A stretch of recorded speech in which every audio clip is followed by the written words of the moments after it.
he comenzado a desarrollar un estudio sobre la primera carta del apóstol Pedro, pero hoy no voy a tocar esto, sino que me gusta hablar del tema del Señor Jesucristo, de la cena, de la comunión, de la maravillosa obra de Él, de gozarnos porque Él hizo lo que hizo, nosotros tengamos la posibilidad de disfrutar de la comunión con Él, de la santidad que Él únicamente nos puede prodigar.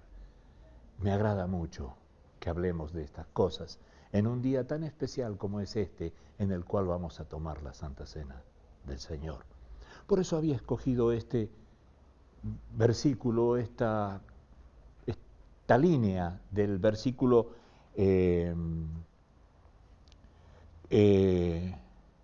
el versículo 15 del capítulo 14 del Evangelio de Marcos. Sí, capítulo 14, versículo 15. El evangelista Marcos, en este aspecto, es uno de los que es el que más me gusta cómo relata las cosas, ¿no?, de la cena del Señor, de aquella última Pascua del Señor. Y me gusta este versículo, capítulo 14, versículo 15, la última parte. Preparad para nosotros allí. El versículo completo dice: y Él os mostrará un gran aposento alto ya dispuesto. Preparad para nosotros allí.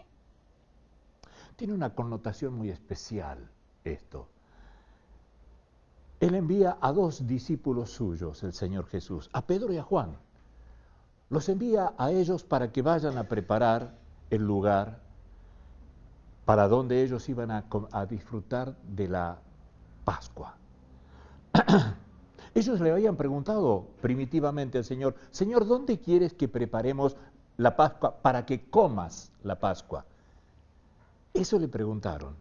Y entonces Él les indica: vayan a la ciudad, cierto hombre, Él le tiene preparado ya el lugar. Cuando habla de aposento alto el Señor, se está refiriendo que son casas de alquiler. ¿Se acuerdan? Es como un mesón. ¿Se acuerdan cuando el Señor Jesucristo nacía allí en Belén? No había lugar para ellos en el mesón, era un aposento de esta naturaleza. Ahora, este es un aposento alto que funcionaba en un primer piso. Seguramente el Señor Jesucristo ya había dialogado con el dueño de este lugar. No lo dicen las Escrituras, pero seguramente ya lo había hecho. Y los discípulos le preguntan: ¿a dónde iremos? Vayan a la ciudad, les saldrá al encuentro un hombre que lleva un cántaro de agua. Síganlo y donde él entrare, allí es. Es una cosa muy notoria. Ningún hombre era el que debía llevar un cántaro, lo hacían las mujeres, es una tarea femenina. Ningún hombre llevaba los cántaros, pero hay acá algo distinto, diferente. Un hombre que va con un cántaro con agua. Ellos lo ven, lo siguen y entran a aquel lugar. Y allí es donde ellos preparan, hablan con el dueño del aposento y él les indica lo que deben hacer y a dónde deben dirigirse, y allí prepara. Pero me gusta esta expresión. Ellos le dijeron: ¿dónde quieres comer la Pascua? ¿Dónde quieres que preparemos? Y él dijo esto: id y preparad para nosotros allí. La visión del Señor Jesucristo, qué diferente que es. Yo me imagino que los discípulos querían homenajear y querían hacer la voluntad de Él. Por eso le dijeron: ¿dónde quieres comer? Y Él mandó a preparar para todos nosotros. Qué bueno que es esto de la comunión. Qué bueno que es esto de estar congregados, de estar reunidos, de estar juntos. Porque podemos estar juntos, pero tampoco podemos estar en unanimidad. Y lo que el Señor nos anima y nos insta siempre a hacer es que estemos en unanimidad, un solo pensamiento, un solo objetivo, un solo corazón. una misma circunstancia para cada uno de nosotros, para todos. Debemos entender desde el principio algo que es fundamental. Él es quien nos llama. Si nosotros vamos a las Escrituras y vemos cómo el Señor Jesucristo comenzó su ministerio, llamando, convocando, apartando. Él es el que lo hace. Ninguno de nosotros, como tampoco ninguno de aquellos, fueron los que lo eligieron a Él. Son cosas preciosas cuando vemos que el Señor Jesús camina a las orillas de en la playa del mar de Galilea y va llamando a uno, a otro. Hasta inclusive a Leví lo llama de esa manera. Leví era el que cobraba los impuestos a los barcos pesqueros y él estaba en la playa también. Simplemente el Señor dijo esto, se puso delante de Leví y le dijo, sígueme. Él se levantó, dejó todo y le siguió. Es irresistible el llamado del Señor Jesucristo. Y Él es el que va conformando su iglesia. Él es el que va conformando a aquellos que serán el pueblo adquirido, el pueblo comprado, el pueblo formado para Dios. Él es quien lo va haciendo, Él es el que va llamando. Él comenzó a caminar y comenzó a congregar gran cantidad de gente alrededor de Él, muchos que le seguían, muchos que pasaron a ser sus discípulos porque recibían las enseñanzas que el Señor Jesucristo les daba. Pero he aquí que Él comenzó a preparar algo muy especial que tendría una incidencia total y absoluta, una connotación que aún ahora a nosotros nos alcanza. Alguien a los cuales el Señor Jesucristo convocaba para que fuesen los pilares en los cuales Él iba a fundamentar su iglesia. El capítulo 3 del mismo Evangelio de Marcos nos da una pista de esto que estoy tratando de entregar. Capítulo 3 del Evangelio de Marcos, el versículo 13. Hay un relato precioso de acá, en esto. El capítulo 3, versículo 13 de Marcos, dice esto, la palabra de Dios. Después, refiriéndose al Señor Jesucristo, subió al monte y llamó a sí a los que Él quiso, y vinieron a Él. Y estableció a 12 para que estuviesen con Él y para enviarlos a predicar, y que tuviesen autoridad para sanar enfermedades y para echar fuera demonios. Y nombra a aquellos 12. Él llamó a sí, es decir, a su persona, los llamó a los que Él quiso. Había varios, había muchos que eran seguidores de Cristo, pero Él llamó a 12 especialmente, y eran los que Él quiso, y vinieron a Él ellos. La palabra llamó es importantísima. La palabra llamó enfatiza que Jesús actuó según su criterio soberano. Él llamó. De entre medio de todos aquellos, llamó a aquellos 12. Su criterio es soberano. Él los escogió a esos 12 discípulos. Esto es por un acto explícito de su voluntad. Eran un grupo que estaría entre sus seguidores y eran quienes constituirían la base de la iglesia. Además de la tarea de predicar, Jesús les dio a aquellos 12 el derecho de expulsar demonios, de sanar enfermedades, etc. Esto lo manifiesta, y permítame que los lleve al texto de Lucas, capítulo 9, permítanmelo, Lucas capítulo 9, es acá donde lo describe muy bien la palabra de Dios. Desde el versículo 1 al 6, acá lo describe con exactitud lo que dice.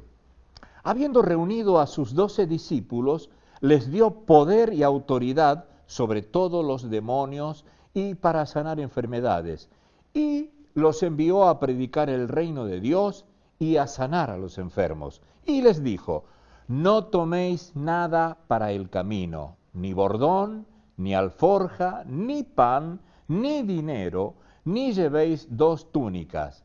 Y en cualquier casa donde entréis, quedad allí y de allí salid.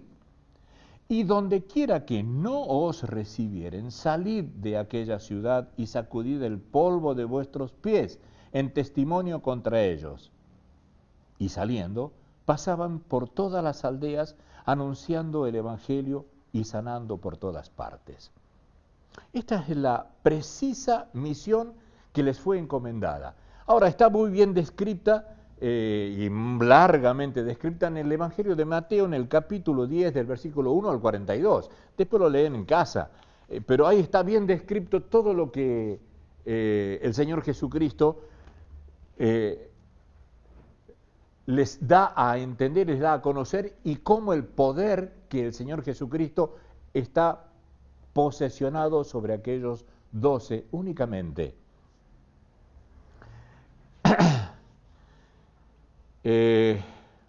No quiero distraerme con cosas relativas a esto de lo que está sucediendo en estos momentos. Si ustedes fijan bien ahí que el Señor le dice, hasta aún no lleves ni dinero, es que es total y absoluta provisión de Dios lo que ellos iban a vivir. Pero esto lo dejamos para otra oportunidad. Es decir, de que el Señor Jesucristo, cuando comienza a conformar a aquel pueblo, el cual iba a comprar él con su sangre, va acumulando discípulos, y de esos 12, todos esos discípulos él escoge a 12 y les da instrucciones precisas. Y estos 12, poco a poco, se iban convirtiendo en los más allegados al Señor. Poco a poco, ellos iban teniendo mayor íntima comunión con el Señor. No es que Él se deshacía de los demás discípulos, no, sino que Él iba cimentando las vidas de estos 12 discípulos, iba cimentando sus almas, sus corazones, porque en ellos Él tenía un propósito especial, que luego quedaría revelado con lo que digo, lo que llamamos, lo que aceptamos, lo que nosotros pregonamos, en lo cual nosotros nos fundamentamos, que es la doctrina de los apóstoles. Porque luego Él fue dándoles a ellos, todas las doctrinas, y les fue dando a ellos las instrucciones de lo que debían hacer y decir. Y es de la enseñanza de ellos de la cual se nutre la iglesia. Por eso no hay equívocos para nadie que pretenda, que quiera y que desee estar con el Señor Jesucristo, si lee la Escritura. La Escritura es la que nos indica a nosotros quiénes somos, quién es Él y qué pretende Él, qué busca Él. Hace un momento Alejandro decía respecto a algo fundamental. Nosotros, si bien dice que somos soldados, como lo emplea ejemplíficamente Pablo, para describir de cómo debemos nosotros estar funcionando, pero no es para una guerra, no, sino que él da todas las indicaciones cómo debemos actuar. El homosexual es un pecador como el ladrón. El pecado es lo que ha hecho que el hombre sea condenado. Por ahí escuchamos que Dios ama al pecador y desprecia el pecado. Error. El pecado no es condenado. El que es condenado es el pecador. Entonces debemos buscarle al pecador y decirle que esto es un pecado que está condenado por Dios. Y por causa de ese pecado, él será condenado. El pecador debe ser llamado, debe ser hablado y no debe ser rechazado. He ahí que ninguno puede ir a confrontar. Claro que no debemos callar, pero no debemos hacer un mitin nosotros para ir y en contra de la homosexualidad de esa manera. Debemos ir con lo que dice la Escritura y hablarlos a ellos y decirles que están condenados por causa de su pecado. Así como está condenado el ladrón, está condenado el indiferente para con Dios, también lo están ellos. Pero debemos nosotros llevarle el mensaje de salvación. Es eso, esa es la doctrina que el Señor nos ha dejado a nosotros. Tenemos muchísimos ejemplos de la comunión que los discípulos, aquellos 12, tuvieron con el Señor. Fueron a muchos lados. Él los apartaba y se llevaba a ellos al monte más alto para hablar con ellos. Les instruía con toda clase de enseñanza. Y llegó al punto tal que hasta 3 de ellos lo vieron transfigurarse. De esa manera él estaba con aquellos 12.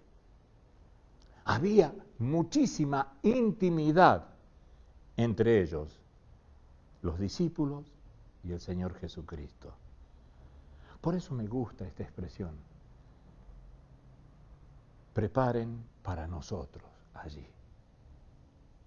Mucha intimidad. La palabra intimidad, que tiene un profundo significado, habla de lo íntimo, de lo íntimo. Y lo íntimo es lo más interior y lo más profundo, allí donde solo lo verdadero cabe. Eso es lo íntimo, donde solo lo verdadero cabe. La intimidad es la parte personalísima, lo reservado de los asuntos o afectos de una persona. Esa es la intimidad, lo más reservado de los asuntos o afectos de una persona. Lo íntimo se aplica a la amistad muy estrecha y al amigo de confianza. Esa es la intimidad. El Señor iba con aquellos 12 discípulos, pero Él sabía que había uno que no tenía intimidad con Él. Había uno. Él lo sabía. Por eso lo denuncia en aquella última cena. Y por eso le dice, lo que vayas a hacer, hazlo pronto. Porque Él conoce y Él sabe, como nosotros mismos sabemos cuando alguien tiene mucha intimidad con nosotros. Porque hay algo que realmente nos une. Hay algo que verdaderamente hace que estemos consustanciados.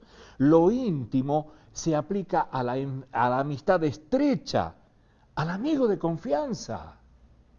Porque vuelvo a decir que lo íntimo es lo verdadero del ser. No cabe otra cosa en lo íntimo. La intimidad es la parte más particular y reservada de la vida anémica de una persona. Esa es la intimidad. La intimidad también es un círculo formado por las personas de trato íntimo. Lo íntimo es la relación entre personas estrechamente unidas y hay entre ellas una intimidad y confianza. Eso es lo que Cristo sentía con ellos. Eso es lo que ellos vivían con Cristo. ¿Se acuerdan las palabras de Pedro? ¿A quién iremos? Tú tienes palabras de vida eterna. Quiero estar contigo. ¿Y por qué quiero estar contigo? Señor, porque todo contigo, yo lo vivo y lo siento, lo puedo. Esto es maravilloso. Que todo esto haya trascendido para que nosotros pudiésemos ser acogidos por Él.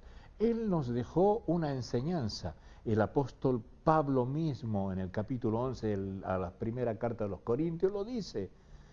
Cuando él recibe de Cristo esta enseñanza de llevar adelante esta fiesta de amor, él dice: haced esto en memoria de mí hasta que venga.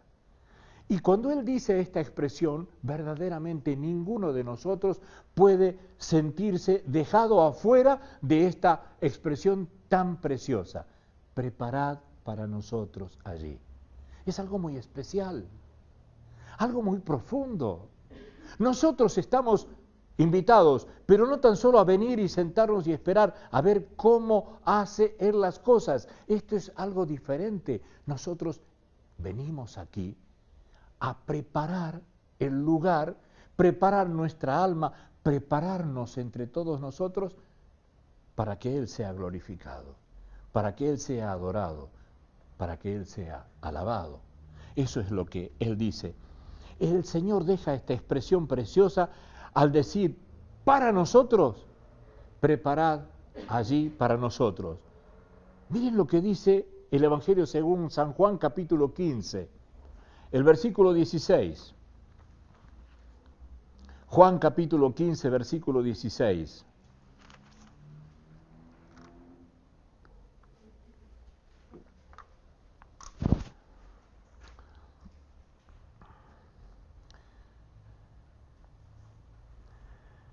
Dice el versículo: no me elegisteis vosotros a mí, sino que yo os elegí a vosotros. Y os he puesto para que vayáis y llevéis fruto, y vuestro fruto permanezca, para que todo lo que pidiereis al Padre en mi nombre, Él os lo dé. Me encanta esta expresión: no me elegisteis vosotros a mí, antes yo os elegí a vosotros. Y os he puesto para que llevéis fruto. Tenemos una gran responsabilidad. Vuelvo a decir, no es que simplemente nosotros fuimos llamados a salvación y debemos estar sentados en casa esperando el día final, aquella santa convocatoria que Él tendrá para con sus hijos, o esperar cruzar el río de la muerte y sabiendo que estaremos con Él porque Él nos lo prometió así. Nada de eso. Dice Él que debemos llevar fruto. Debemos llevar fruto. Y esta es la exactitud de la vida que nosotros debemos llevar en la comunión con nuestro Señor, en esa intimidad que debemos tener con el Señor. Él nos ha puesto para eso. Miren, demos vuelta a la página y tenemos el capítulo 17 de Juan, versículos 20 y 21. Mas, dice el Señor Jesucristo a su Padre Celestial, al cual está orando: mas no ruego solamente por estos, sino también por los que han de creer en mí por la palabra de ellos, para que todos sean uno, como tú, oh Padre, en mí y yo en ti, que ellos también sean uno en nosotros, para que el mundo crea que tú me enviaste. ¿Tenemos intimidad con el Señor? Él la propuso. ¿Se acuerdan lo que decíamos de lo íntimo? Es la amistad estrecha del amigo de confianza. Y Él está diciendo acá en esto algo maravilloso. Saben que hay una expresión que utilizan mucho los poetas, ¿no? Es una licencia que se toman ellos, los escritores, al escribir. Ellos, es un recurso poético que ellos les autoriza a aplicar el número plural diciendo nosotros en lugar de yo. Por eso el Señor Jesucristo dice esto. Utilizan el número plural para decir lo singular. Nosotros, ellos, los escritores muchas veces utilizan el término yo. Y acá el Señor Jesucristo nos dice, en el versículo 20, tú, como tú, oh Padre, en mí y yo en ti, que también ellos sean uno en nosotros. Uno en nosotros. Somos uno en el Señor. Hay una intimidad propuesta por el Señor que nos siente y que nos insta a que nosotros tengamos con Él una intimidad profunda. Por eso Él prepara lugar para nosotros. Él en mí, dice Juan 15:5, dice, yo soy la vid verdadera y los pámpanos, y vosotros los pámpanos. El que permanece en mí y yo en él, este lleva mucho fruto. Esto es algo maravilloso. El que permanece en mí y yo en él. ¿Puede haber mayor intimidad que esta? ¿Puede haber mayor relación de profundidad con esta expresión que él dice? Permanecer nosotros en él y él permanecer en nosotros. Somos uno con él. En Juan capítulo 14, versículo 23, dice esta expresión preciosa, la conocemos todos. El que me ama, mi palabra guardará, y mi Padre le amará, y vendremos a él y haremos morada con él. ¡Qué intimidad! ¡Qué preciosa relación que Él se prodiga en darnos a nosotros! No la elegimos nosotros, Él es quien nos la da. No se la propuso y quedó en el plan, lo hizo. Nos tomó a cada uno de nosotros y nos limpió e hizo con nosotros tal amistad, tal grado de intimidad que llegamos a esto, que nosotros estemos en Él y Él esté en nosotros y que Él venga a morar con nosotros. Por eso es maravilloso tener esta intimidad con el Señor. Por eso les decía temprano, me gusta esta expresión, id preparad para nosotros allí. Esto es algo maravilloso. Cada uno de nosotros debe preparar para él y para nuestro hermano.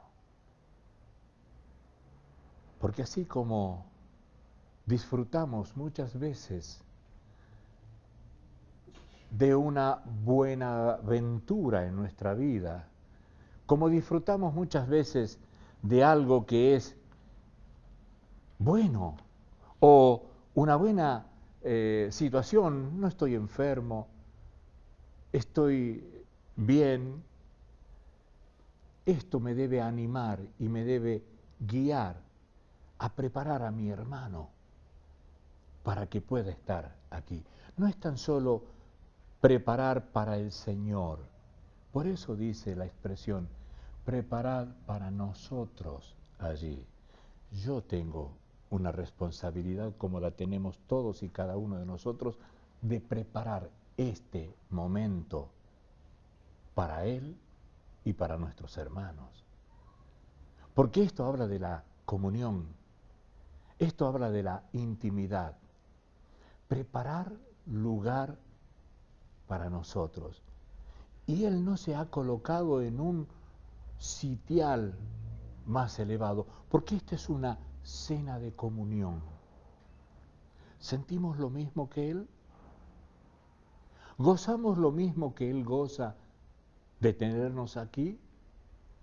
¿Gozamos nosotros de la misma expectativa? Como Él dijo, ya no lo beberé más hasta que venga en mi reino. Él está esperando. Voy pues a preparar lugar para vosotros. Y si me fuere y os preparare el lugar, vendré otra vez y os tomaré a mí mismo, para que donde yo esté, vosotros también estéis. Ese es su sentir. Y es lo que Él nos coloca a nosotros en esta condición y en esta situación. Somos los responsables de preparar el lugar para todos nosotros. Él está con nosotros aquí, está en medio. Y Él está mirando cada uno de nuestros corazones. Recordemos, no hay absolutamente nada que a Él se le escape, que no venga en el conocimiento que Él tiene de cada uno de nosotros. No hay nada. Él dijo, preparad para nosotros. Nosotros hemos salido de nuestra casa diciendo, hoy es la cena del Señor, hoy vamos a celebrarla, hoy vamos a participar del pan y del vino. Y es como si tuviésemos nosotros algo vertical, personal con Él.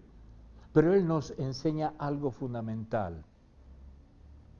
Él nos está diciendo que preparemos para todos, para nosotros. Él no excluye a ninguno. Es más, Él llama a la integridad de todos. Esta es una fiesta. Es una conmemoración. Es el acto más elevado que un hijo de Dios puede llegar a celebrar. Dejó 2 mandamientos el Señor, que son el bautismo y la cena del Señor. Y esto es, si bien Él exige y pide que cada uno de nosotros nos analicemos profundamente para no cometer el pecado de participar indignamente de los símbolos. Particularmente nos llama a ello. Pero también nos está diciendo que cada uno de nosotros debemos ser los generadores de que nuestros hermanos se sientan como nosotros nos sentimos. Que nuestros hermanos se preparen. Que preparemos para ellos como preparamos para el Señor. Es una fiesta en la cual todos participamos y en la cual todos recibimos del Señor los símbolos de algo maravilloso que Él hizo en la cruz del Calvario, de acuerdo a sus promesas, de acuerdo a lo que Él nos ha dado. Es esto la fiesta. Hacer esto implica intimidad. Estar en el momento profundamente íntimo. Ser uno con el Señor, como Él nos lo indicó. No te pido más por estos, sino te pido por los que han de creer en mí, por la palabra de ellos, para que ellos sean uno con nosotros. ¿Nos damos cuenta de ello? Lo que significa, para que donde yo esté, vosotros también estéis. Yo estoy en vosotros y ustedes en mí. Y es necesario que lleven fruto. El que cree en mi palabra, moraremos con Él. Intimidad. Y ninguno de nosotros queda exento, queda afuera, porque Él nos llama a una comunión entre todos. Yo tengo la responsabilidad de preparar esto para cada uno de mis hermanos. Y cada uno de mis hermanos tiene la misma responsabilidad para prepararlo para todos los demás. Me gusta esta expresión del Señor. Preparad lugar para nosotros, para que estemos en la profunda y real comunión que Él quiere que tengamos entre nosotros y con Él. Porque Él es el que habita en cada uno de nosotros. Y nos gozamos de poder hoy hacer memoria de Él. Es memoria, es recordación, es tomar los símbolos que Él nos ha dejado, tomar los símbolos y hacer esto, no como un rito, sino como una exaltación de su nombre, una conmemoración, un decirle, Señor, siempre estás en mi memoria, siempre estás en mi corazón, siempre busco estar contigo. Señor, por tu entrega es que yo estoy en este lugar. Es así, maravilloso. Y es participar de este símbolo tan particular que Él nos ha dejado, el pan. Él tomó el pan, Él lo partió y se los repartió a cada uno de sus discípulos. Él es quien hizo este acto y verdaderamente nosotros compartimos esta enseñanza de Él, porque acá estamos anunciando que Él se entregó, que no dejó para sí absolutamente nada, sino que Él se entregó a sí mismo entregando su cuerpo. Ahí recibió Él el castigo que a nosotros nos correspondía y nosotros nos merecíamos. Es allí donde Él nos enseña de que todo está consumado en sí mismo. Él es el que hizo la obra de salvación, la obra de redención y la obra de justificación. Es Él. ¿Lo recordamos? Claro que lo recordamos siempre. Haced memoria de mí hasta que venga. ¿Oramos? Oh amado Padre que estás en los cielos, gracias te damos porque eres tú quien nos ha traído en esta mañana. Eres tú, Señor, el que nos ha convocado, nos ha llamado. Qué bueno que es haber sido llamados por ti, Señor. Porque no te conocíamos y nos llamaste y te mostraste a nosotros y te diste a conocer y nos cautivaste, Señor. Por eso en esta mañana queremos hacer memoria de ti. Queremos entregarte nuestra alabanza, nuestra adoración, nuestro reconocimiento. Señor, eres nuestro Salvador.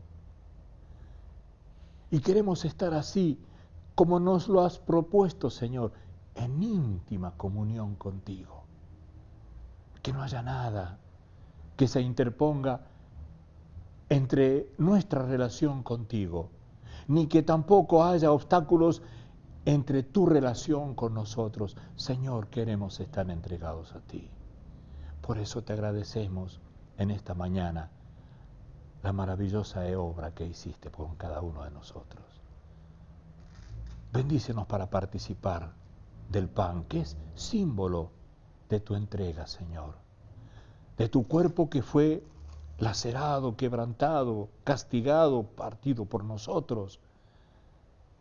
Y tener presente, Señor, que te entregaste para que nosotros viviéramos sacándonos de la muerte donde estábamos. Gracias, Señor. En el nombre del Señor Jesús. Amén, Señor.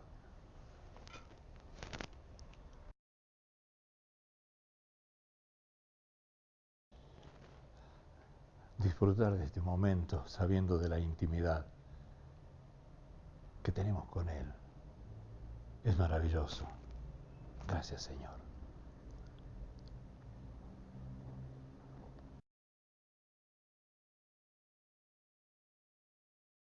La sangre de Cristo, dice la Escritura, nos limpia de todo pecado. Si cada uno de nosotros volviésemos la mirada atrás de lo que era nuestra vida, comprenderíamos la magnitud de lo que tiene el significado de quitar los pecados. Nos hizo aptos, aceptos en Dios con su sangre, la cual Él derramó para que nosotros pudiésemos tener acceso, libre entrada, comunión, intimidad con Él. Amén, Señor. Amén. Es bueno. Somos lavados por la sangre de Jesús, el Cordero de Dios, que Dios nos proveyó para nuestra eterna salvación.